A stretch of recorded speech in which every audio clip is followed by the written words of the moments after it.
Good morning Dhanya. Good morning Partha. Good morning. ADGP Ajith Kumar RSS മേധാവിയെ സന്ദർശിച്ചാൽ എന്താണ് പ്രശ്നം? ആർക്കാണ് ഇവിടെ പ്രശ്നം? അതൊരു ചോദ്യമാണ്. RSS മേധാവിയെ ADGP എന്നല്ല കേരള പോലീസിലെ ഉദ്യോഗസ്ഥന്മാർ ആരെങ്കിലും സന്ദർശിച്ചാൽ എന്താണ് പ്രശ്നമുള്ളതാണ് ഒന്നാമത്തെ ചോദ്യം. ഈ ചോദ്യത്തിലേക്കൊക്കെ വരുന്നതിന് മുമ്പ് കേരളത്തിലെ രാഷ്ട്രീയ നേതാക്കന്മാർ ഈ വിഷയവുമായി ബന്ധപ്പെട്ട് സംസാരിച്ച് നമ്മളൊന്ന് എടുത്ത് നോക്കേണ്ടതുണ്ട്. VD സതീശൻ എന്താണ് പറഞ്ഞത്? VD സതീശൻ പറഞ്ഞത് മുഖ്യമന്ത്രിയുമായി ബന്ധപ്പെട്ട് പൂരം കലക്കാനുള്ള ഗൂഢാലോചനയ്ക്കാണ് ADGP MR അജിത് കുമാർ RSSന്റെ നേതാവിനെ കാണാൻ പോയത് എന്നാണ് പറഞ്ഞത്. നേതാവിനെ മേധാവി എന്ന് പറയുന്നത് ആ രീതിയിലല്ല, അതിന്റെ സഹ എന്തോ ആണ്. അപ്പോൾ അദ്ദേഹത്തെ കാണാൻ പോയത്.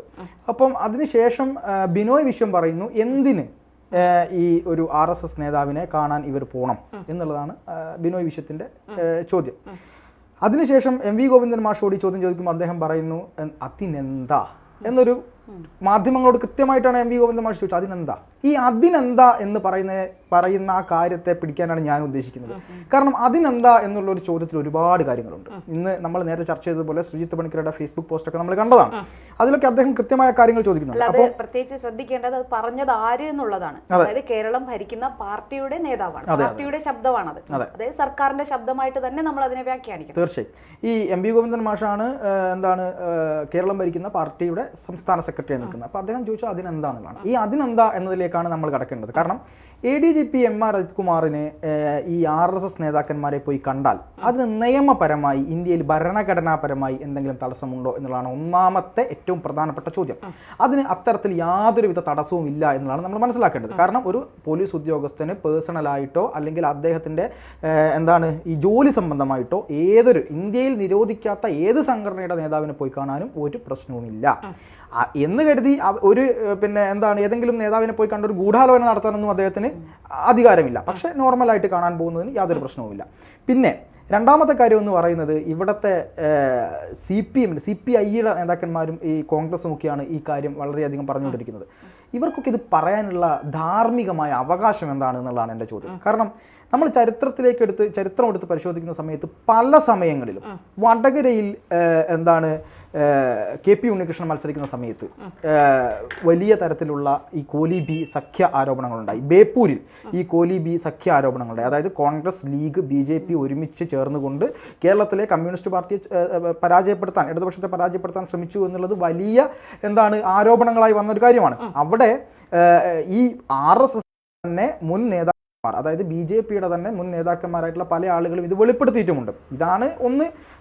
രണ്ടാമത് ശാഖയ്ക്ക് കാവൽ നിൽക്കാൻ പോയൊരു പ്രസിഡന്റുള്ള കോൺഗ്രസ് ആണ് ഇത് പറയുന്നത് എന്നതാണ്. ഓക്കെ, അതോടെ മാറ്റി നിർത്താം. ഈ ജനസംഘവുമായി ബന്ധപ്പെട്ട് ഈ പിണറായി വിജയൻ ജനസംഘ പ്പെട്ട് കാസർഗോഡാണെന്ന് തോന്നുന്നു മത്സരം ഉണ്ടായ സമയത്ത് ജനസംഘത്തിന്റെ പിന്തുണ ഉണ്ടായിരുന്നു, പിണറായി വിജയൻ തിരിച്ചും ഉണ്ടായിരുന്നു എന്നുള്ള തരത്തിലുള്ള ചർച്ചകളൊക്കെ ഇവിടെ വന്നിട്ടുണ്ട്. മറ്റു കാര്യങ്ങൾ ഒരുപാടുണ്ട്, നമുക്ക് ചർച്ച ചെയ്യാം. ഇത്തരത്തിൽ പല കാര്യങ്ങൾ നിൽക്കുന്നിടത്താണ് ഈ ADGPയുമായി ബന്ധപ്പെട്ട ചർച്ച നമ്മൾ ഉയർത്തിക്കൊണ്ടുപോകുന്നത്.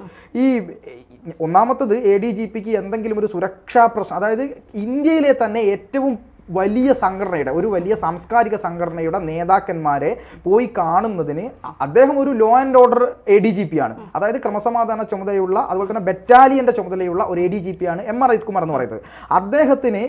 അദ്ദേഹത്തിന് ഇപ്പം പോലീസുകാർ എനിക്കൊരു സുരക്ഷ തരുമ്പോൾ പോലീസുകാരെല്ലാം കൂടെ വന്നിട്ട് മിണ്ടാതെ ഇങ്ങനെ ഇരിക്കണം എന്ന് പറഞ്ഞാൽ നടക്കുന്ന കേസാണോ?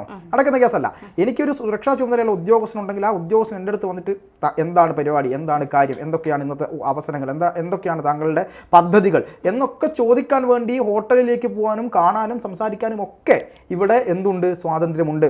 ഈ കോൺഗ്രസ് നേതാക്കന്മാരെയും അതുപോലെ തന്നെ CPMന്റെ നേതാക്കന്മാരെയും അതുപോലെ തന്നെ ലീഗിന്റെ നേതാക്കന്മാരെയും ഒക്കെ പോയി കാണാൻ ഇവർക്ക് സ്വാതന്ത്ര്യമുണ്ടെങ്കിൽ RSSന്റെ നേതാക്കന്മാരെ പോയി കാണാനും ഇവർക്ക് സ്വാതന്ത്ര്യമുണ്ട്. അതുപോലെ തന്നെ PDPയുടെ ചെയർമാനായിട്ടുള്ള കോയമ്പത്തൂർ സ്ഫോടന കേസിലെ പ്രതിയായിട്ടുള്ള മദനിയെ ഇവർ വേദിയിൽ വിളിച്ചു നിർത്തി പ്രസംഗിപ്പിച്ച, അവർക്ക് പിന്തുണ കൊടുത്ത ആളുകളാണ് ഈ ചാരിത്ര പ്രസംഗം നടത്തുന്നത് എന്നുള്ളതാണ്. ചാരിത്ര പ്രസംഗം, അതെ, ചാരിത്ര പ്രസംഗം എന്നുള്ള വാക്ക് ഞാൻ പിൻവലിക്കുന്നത്. ഒരു സ്ത്രീ വിരുദ്ധമായ വാക്കാണ് ഞാൻ വിശ്വസിക്കുന്നത്, ഞാൻ ആ വാക്ക് പിൻവലിക്കുന്നു. അപ്പോൾ ഇവർ ഈ ഒരു പ്രസംഗം നടത്തുന്നത്, അപ്പോൾ ഇത്തരത്തിൽ വിശ്വസനീയമല്ലാത്ത പല കാര്യങ്ങളും ചെയ്ത ഇവിടുത്തെ CPMും കമ്മ്യൂണിസ്റ്റ് പാർട്ടിയുമാണ് ഒരു കാര്യത്തിൽ കയറി പിടിച്ചിട്ട് നോക്കിയിട്ട് ഈ ഇവിടെ ADGP-യോ അല്ലെങ്കിൽ മുഖ്യമന്ത്രിയോ അല്ല ഇവരുടെ ലക്ഷ്യം. ഇവർ RSSനെ മോശമാക്കാനാണ് ശ്രമിക്കുന്നത്. RSS എന്തോ ഭീകര സംഘടനയാണ്, RSS എന്തോ മോശമാണ്. അങ്ങനെയാണെങ്കിൽ ഇവിടെ നിരോധിക്കണ്ടേ? ഇവർ ഭരിക്കുന്ന സ്ഥലത്ത് പോയിട്ടാണ് ഇവർ ഈ RSSന്റെ എന്താണ് അവർ തീരുമാനിച്ച പ്രധാനമന്ത്രിയും അവരുടേതായ ഈ പ്രധാനമന്ത്രി പോലും RSS അല്ലേ, ആഭ്യന്തരമന്ത്രി RSS അല്ലേ, അവരുടെ അടുത്ത് പോയി ഇവർക്ക് കാര്യങ്ങൾ സംസാരിക്കാൻ പറ്റുമെങ്കിൽ, അവർ ഭരിക്കുന്ന രാജ്യത്ത് ഇവർക്ക് ജീവിക്കാമെങ്കിൽ RSSന് എന്താണ് പ്രശ്നം? ഇനി അതിന് ഒരുപാട് കാര്യങ്ങൾ ചർച്ച ചെയ്യാണ്ട്. എന്താണ് ധനിക്ക് തോന്നുന്നത്? തീർച്ചയായിട്ടും എനിക്ക് പറയാനുള്ളത്, RSS എന്ന് പറയുന്നത് നേരത്തെ പറഞ്ഞതുപോലെ തന്നെ ഒരു നിരോധിത സംഘടനയല്ല. അതൊരു അഖിലേന്ത്യാ തലത്തിൽ ഏറ്റവും വലിയ സംഘടനയാണ് RSS എന്ന് പറയുന്നത്. RSS നേതാക്കളെ ആരെങ്കിലും സന്ദർശിച്ചു എന്ന് കരുതിക്കൊണ്ട് ഇവിടെ എന്തെങ്കിലും ഭീകര പ്രവർത്തനങ്ങൾ നടത്തി ഗൂഢാലോചന നടത്താനോ ഇന്ത്യ തകർക്കാനോ ഒന്നും ഗൂഢാലോചന നടത്താനൊന്നും ആരും പോകുന്നില്ല എന്നുള്ളതാണ്. MR അജിത് കുമാർ RSS നേതാവിനെ കണ്ടതിൽ VD സതീശനും ബിനോയ് വിശ്വത്തിനും ഒക്കെയാണ് പ്രശ്നമുള്ളത്. MV ഗോവിന്ദന് പ്രശ്നമില്ല, പിണറായിക്ക് പ്രശ്നമില്ല, CPM നേതാക്കൾക്ക് പ്രശ്നമില്ല. പ്രശ്നം മുഴുവൻ കോൺഗ്രസിനും മറ്റുള്ള സംഘടനകൾക്കുമൊക്കെയാണ്. ഈ പ്രശ്നം പറയുമ്പോൾ ഈ പലയിടത്തും പല നയം സ്വീകരിക്കുന്ന ഈ CPM-ന്റെ ഒരു നയമില്ലേ ഉണ്ട്. അത് ഈ നമ്മൾ ഈ TP സെൻകുമാറിന്റെ കാര്യത്തിലും ജേക്കബ് തോമസിന്റെ കാര്യത്തിലും ഒക്കെ പിണറായി എടുത്ത ഒരു നയമുണ്ട്. ഇവരൊക്കെ RSS ശാഖകളിൽ പോകുന്നവരാണ്, RSSുമായി അടുത്ത ബന്ധം സൂക്ഷിക്കുന്നവരാണ് പറഞ്ഞവരുമുണ്ട്. അതിന്റെ പേരിൽ പിന്നെ ജേക്കബ് തോമസിനെതിരെ വലിയ രീതിയിലുള്ള നടപടി സ്വീകരിക്കലൊക്കെ നമ്മൾ കണ്ടതാണ്. ഏറ്റവും കൂടുതൽ എനിക്ക് തോന്നുന്നു ജേക്കബ് തോമസിനെ ഏറ്റവും വലിയ രീതിയിൽ ബുദ്ധിമുട്ടിച്ച ഒരു സർക്കാരാണ് പിണറായി സർക്കാർ എന്ന് പറയുന്നത്. അദ്ദേഹം പെൻഷൻ പോലും തടഞ്ഞു വെച്ചു. അദ്ദേഹം ആ സ്ഥാനത്ത് നിന്ന് മാറി നിൽക്കേണ്ടി വന്നു അദ്ദേഹത്തിന്റെ ഔദ്യോഗിക ജീവിതത്തിൽ നിന്ന്. അങ്ങനെ ഒരുപാട് തരത്തിൽ അദ്ദേഹത്തെ ബുദ്ധിമുട്ടിച്ചിട്ടുണ്ട്. MV ഗോവിന്ദൻ ഇപ്പോൾ ഇത്തരത്തിലൊരു നിലപാട് സ്വീകരിച്ചെങ്കിൽ എന്തായാലും പിണറായിയോട് ചോദിക്കാതെ MV ഗോവിന്ദൻ അങ്ങനെ ഒരു വാർത്താ സമ്മേളനം നടത്തില്ല. ആ സമ്മേളനത്തിൽ ഒരിക്കലും ഇത്തരത്തിലൊരു നിലപാട് MV ഗോവിന്ദൻ പറയുകയുമില്ല.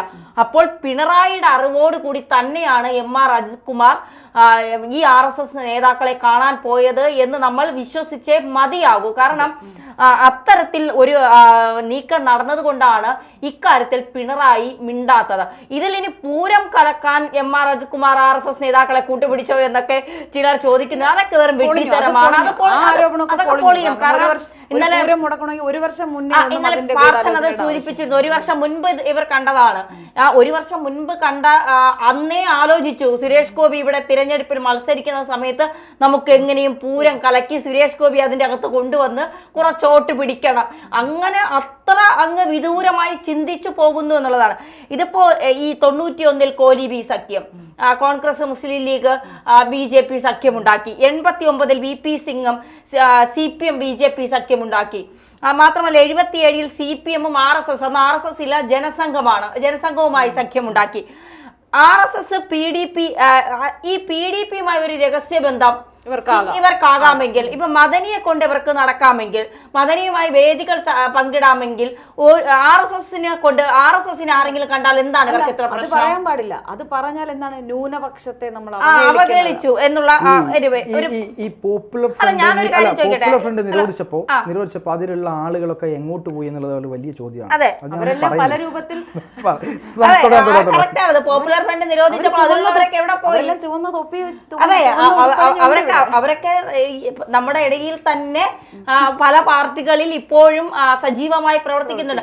മാത്രമല്ല ഇപ്പോ രാവിലെ പ്രീത ചേച്ചിയുടെ ഒരു സഹപ്രവർത്തകനോട് നമ്മൾ സംസാരിച്ചപ്പോൾ അദ്ദേഹം പറഞ്ഞൊരു ഏറ്റവും വലിയ കാര്യം എന്തെന്ന് പറഞ്ഞാൽ, പിന്നെ MR അജിത് കുമാർ RSSന്റെ ഒരു വലിയ നേതാവാണ്. എനിക്ക് തോന്നുന്നു ജനറൽ സെക്രട്ടറി ആണ്. അല്ല, MR അജിത് കുമാർ അല്ല, MR അജിത് കുമാർ കാണാൻ പോയ നേതാക്കൾ അവർ ദത്താത്രേയും നമ്മുടെ റാംമാധവ് അവർ RSSന്റെ മുതിർന്ന നേതാക്കളാണ്. അവർക്ക് സുരക്ഷ ഒരുക്കാനുള്ള, അവർ കേരളത്തിൽ വന്നപ്പോൾ സുരക്ഷ ഏത് തരത്തിൽ വേണമെന്ന് ചർച്ച ചെയ്യാനായിരിക്കാം ചിലപ്പോൾ MR അജിത് കുമാർ പോയത്. അതൊന്നും എങ്ങനെ നമുക്കറിയാം?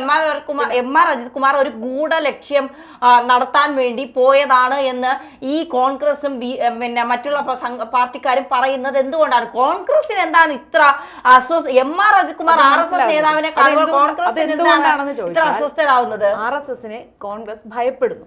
അത് തന്നെയാണ് പ്രധാന കാരണം. RSSനെ കാവല് നിന്ന ഒരു കോൺഗ്രസ് അധ്യക്ഷനുള്ള ഒരു നാടാണ് നമ്മുടേത്. സുധാകരൻ RSSന് കാവൽ നിന്ന മനുഷ്യനാണ്. RSSന് ഭയപ്പെടുന്നത് കൊണ്ടൊന്നുമല്ല. നിങ്ങളൊരു കാര്യം മനസ്സിലാക്കുക. ആ ഭയം ഇവർക്ക് അധികാരമില്ലല്ലോ ഇപ്പൊ കോൺഗ്രസിന്. അവർ വിചാരിച്ചാലും ഇനി അധികാരം കിട്ടുമെന്ന് അവർ സ്വപ്നത്തിൽ പോലും അവർക്ക് ആ പ്രതീക്ഷയുമില്ല. അല്ല, അത് ശരിയാണ്, അതൊരു ഭാഗത്ത് ശരിയാണ്. പക്ഷേ ഇതിന്റെ പിന്നിലുള്ള കാര്യം എന്ന് പറയുന്നത് ബാംഗ്ലൂരിൽ, ഉദാഹരണത്തിന് കർണാടകയിലോ രാജസ്ഥാനിലോ അല്ലെങ്കിൽ ഉത്തർപ്രദേശിലോ, ഇനി അതല്ല ഡൽഹിയിൽ പോലും ആണെങ്കിൽ ഒരു പോലീസ് മേധാവി ഒരു RSSന്റെ നേതാവിനെ കാണാൻ പോയാൽ അവിടുത്തെ ഗവൺമെന്റ് ചർച്ച പോലും ആക്കില്ല ഈ സംഭവം. പക്ഷെ കേരളത്തിൽ ഇത് ചർച്ചയാക്കുന്നതിന്റെ പിന്നിൽ കൃത്യമായ ഒരു ന്യൂനപക്ഷത്തിന് ഭീതി പടർത്തി ഇതാ CPM എന്തോ അജണ്ട ഉണ്ടാക്കുന്നു എന്നുള്ള രീതിയിൽ അവിടെ ഒരു മറുവിഭാഗമുണ്ട് ഇതിനെ കാണാൻ വേണ്ടി, ഇതിനെ ഉപയോഗിക്കാൻ വേണ്ടി നിൽക്കുന്നത്. അവരുടെ പ്രീതി പിടിച്ചു പറ്റാൻ വേണ്ടിയിട്ടാണ് ഈ നേതാക്കന്മാർ ഇങ്ങനെ മത്സരിച്ചുകൊണ്ടിരിക്കുന്നത്. അതിനപ്പുറം വേറൊരു കാര്യമുണ്ട്. നമുക്ക് ചർച്ച അവസാനിപ്പിക്കുമ്പോൾ മറ്റൊരു കാര്യം പറയാം. ഹേമ കമ്മിറ്റി റിപ്പോർട്ടിന് ശേഷം മാധ്യമങ്ങൾക്ക് മറ്റൊന്നും കിട്ടാനില്ല.